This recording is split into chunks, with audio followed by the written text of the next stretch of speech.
Assalamualaikum warahmatullahi wabarakatuh. Salam sehat untuk Bapak Ibu guru semua. Semoga kita semua dalam keadaan sehat walafiat. Kita berdoa kepada Allah Subhanahu wa taala, mudah-mudahan penyebaran COVID-19 segera berlalu sehingga kita bisa, Bapak Ibu guru, bisa mengajar kembali normal seperti biasa, bisa bertatap muka dengan anak-anaknya. Nah, pada kesempatan kali ini saya akan coba membahas tentang asesmen nasional. Bapak Ibu guru ya, sebagaimana kita tahu bersama bahwa pada tahun 2020 pemerintah sudah tidak lagi melaksanakan ujian nasional.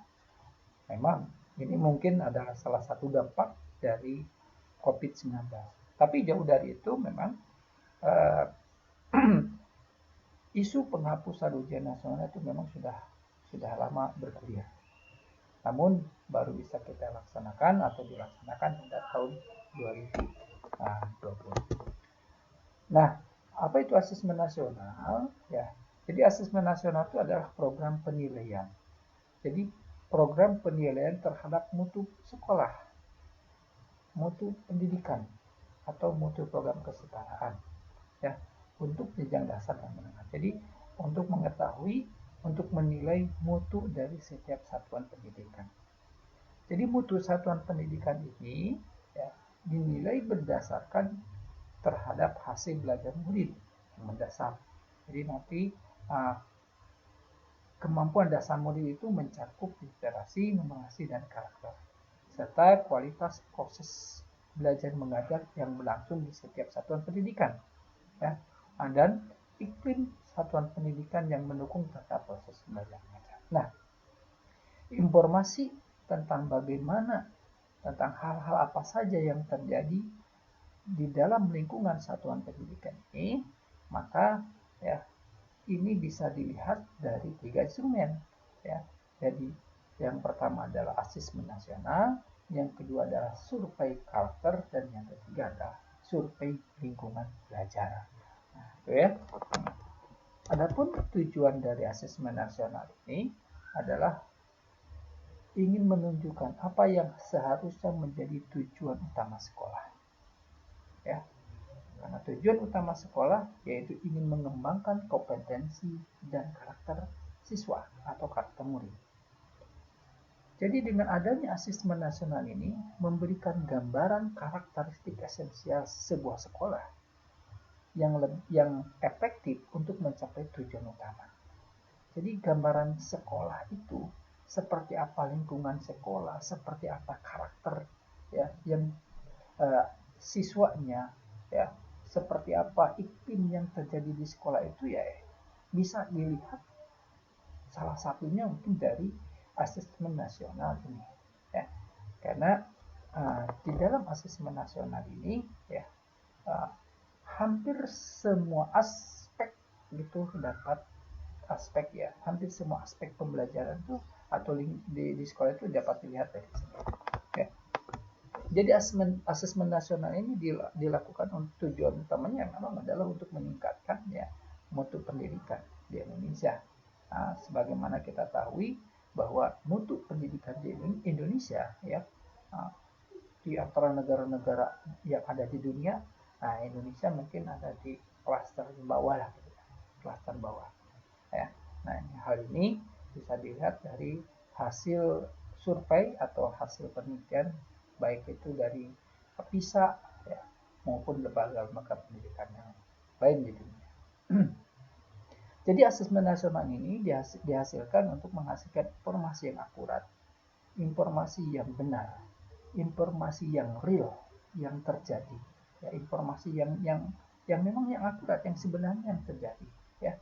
Nah, dengan informasi yang akurat tersebut, informasi yang sebenarnya tersebut, maka ini diharapkan dapat memperbaiki ya, dengan adanya informasi itu ya diharapkan dapat memperbaiki kualitas belajar mengajar yang pada gilirannya akan meningkatkan hasil belajar siswa ya.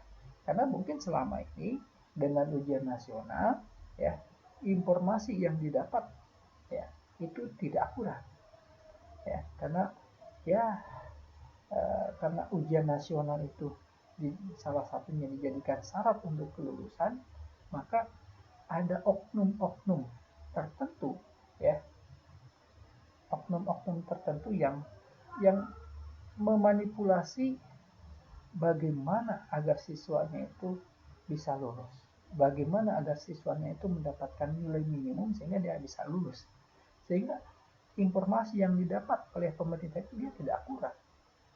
Nah, ini dampaknya apa? Dampaknya kebijakan-kebijakan yang diambil oleh pemerintah itu uh, kurang tepat, ya, sehingga ya ini berimbas kepada mutu pendidikan, ya, berimbas kepada hasil belajar. Ya.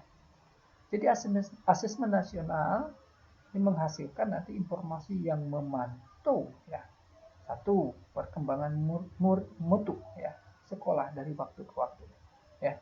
Ini uh, sekolah ini mutunya seperti apa, ya, apakah dia ada peningkatan atau apakah dia ada penurunan, ya. Kemudian yang kedua adalah untuk memantau kesenjangan yang terjadi di dalam sistem pendidikan, misalkan kesenjangan antar satuan pendidikan, ya. Nah, bisa juga kesenjangan antar kelompok sosial, ya. Nah, bisa saja kan kita ingin mengetahui bagaimana tingkat kesenjangan antara sekolah swasta dengan sekolah negeri. Apakah mutu sekolah swasta lebih bagus dari sekolah negeri atau sebaliknya, sekolah negeri lebih bagus mutunya dari sekolah swasta. Nah, kenapa ini bisa terjadi? Kenapa ini bisa terjadi? Dan bagaimana agar kesenjangan itu bisa diminimal? Kalau mungkin kesenjangan itu tidak ada, bahwa sekolah negeri dan sekolah swasta itu dari segi mutu, dari segi kualitas itu bisa sama. Nah, inilah dengan AKM ini, ya, disertai dengan kelompok ekonomi. Ya. Nah, kita tahu misalnya kelompok ekonomi menengah atau ekonomi atas, menengah, dan bawah itu mungkin kesenjangannya terlalu tinggi yang sekarang terjadi. Nah, diharapkan dengan adanya asesmen nasional tidak ada lagi kesenjangan antar kelompok atas dan kelompok bawah dari sisi ekonomi itu tidak terjadi lagi kesenjangan. Ya, yaitu yang diharapkan dengan adanya asesmen nasional. Nah, ini kepesertaan asesmen nasional.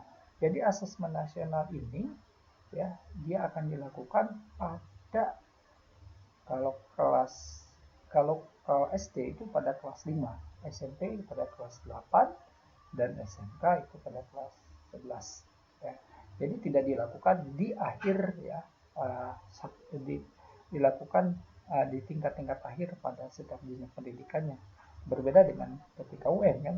Kalau ketika UN itu dia dilaksanakan pada tingkat akhir, karena memang tujuannya adalah siswa untuk mencapai kelulusan tadi, ya, untuk mengetahui apakah dia layak lulus atau tidak, maka dilaksanakan di akhir. Nah, kalau asesmen nasional itu dia tidak dilakukan di tingkat akhir. Kenapa dia tidak dilakukan di tingkat akhir? Memang tujuannya adalah bukan untuk kelulusan siswa, tapi kan tujuannya adalah untuk mendapatkan informasi tadi, sehingga dengan informasi tadi, ya, apa yang kurang maka itu diperbaiki, sehingga siswa nanti diharapkan ketika dia sudah ikut asesmen, kemudian ada hasilnya pada satuan pendidikan tersebut, kemudian satuan pendidikan tersebut itu memperbaiki apa yang kurang pada proses pembelajaran, maka diharapkan siswa yang uh, telah mengikuti asesmen itu dia bisa apa bisa bisa mendapatkan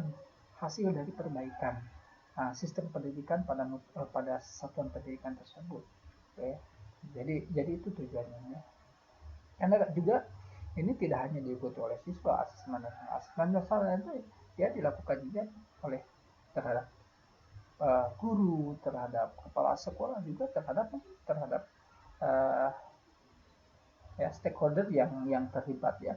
Jadi mungkin kalau yang rencana pemerintah sekarang itu kan asesmen nasional itu ada pada peserta didik, pada guru, dan pada sekolah, ya. Mungkin kalau secara pribadi ya asesmen nasional itu bukan hanya pada tiga orang, tersebut atau 3 kelompok tersebut dilaksanakan, tetapi dia dari peserta didik, dari guru, dari sekolah. Kalau swasta kan dia perlu yayasan, ya, nah, atau perlu juga mungkin perlu juga dari orang tua, sehingga data-data sudah jelas gitu ya. Nah, sangat jelas kalau dia diperlebar sampai ke yayasan untuk sekolah swasta dan orang tua. Ya, nah ini untuk kepesertaan asesmen nasional. Dan pada asesmen nasional ini pesertanya itu tidak semua ya, tapi ini diambil sampel. Jadi tidak semua populasi pada kelompok kelas 5 untuk SD, kelas 8 untuk SMP, dan kelas 11 untuk SMK atau SMA. Nah, tidak semua siswa atau populasi, tidak semua. Tetapi dari tingkatan tadi yang dimaksud itu diambil itu sampel ya. Jadi diambil sampel ya, dan itu secara random ya, diambil sampel secara random ya, siswa mana saja yang nanti bisa mengikuti asesmen itu nanti diacak ya oleh sistem gitu ya, oleh sistem yang menentukan. Nah itu sehingga nanti di sana memang tidak ada rekayasa ya. Karena yang menentukan peserta asesmennya itu adalah siswa yang tidak ditunjuk ya. Jadi bukan ditunjuk oleh kita, tapi memang sistem ya. Sehingga itu yang diharapkan akurasi datanya kan yang diperlukan. Nah seperti itu ya. Jadi bukan ini seperti survei ya. Jadi dia diambilnya sampel, bukan sensus. Kalau ujian nasional kan dia seperti sensus ya. Karena dia diambil semua peserta. Beda kalau dia survei itu sampelnya dia. Nah itu untuk peserta. Nah ini asesmen nasional terdiri dari 3 instrumen. Jadi satu, dia akan mengukur literasi ya, membaca ya, itu literasi membaca dan literasi matematik ya, itu numerasi. Nah, jadi ada survei karakter ya, sikap, nilai, keyakinan, kebiasaan, dan mencari karakter dari murid, dan survei lingkungan belajar yang mengukur kualitas berbagai aspek input proses belajar mengajar di kelas maupun di tingkat sekolah. Nah ini komponen asesmen nasional. Jadi ada tadi ya, yang tadi saya sudah sebutkan, literasi membaca ya, dia teks informasi dan sastra, numerasinya aljabar, bilangan, geometri lingkungan, data dan seterusnya. Nah ini komponen-komponennya. Nah ini perbedaan antara asesmen nasional dengan ujian nasional ya. Mungkin bisa dipelajari atau belajar. Nah instrumen pada asesmen nasional ini perbedaan pada ujian nasional dan UN dan AN ya, asesmen nasional. Jadi itu dari peserta didiknya, kemudian dari pemudinya, subjeknya, dan jenis tesnya. Nah, Bapak Ibu guru, mungkin untuk lebih mendalam tentang apa itu asesmen nasional, Bapak Ibu guru silakan bisa mengikuti bimbingan teknis atau diklat ini ya, tentang asesmen nasional ini di Guru Belajar. Bapak Ibu guru bisa bergabung ya di Guru Belajar, dan di sana akan dijelaskan, Bapak Ibu guru akan dilatih ya tentang asesmen nasional lebih mendalam. Ini hanya sebagai pengantar kepada Bapak Ibu guru tentang asesmen nasional, dan mudah-mudahan ini bermanfaat bagi Bapak Ibu guru semua. Mungkin itu saja dari saya ya. Masih banyak ya bahasan-bahasan tentang asesmen nasional ya.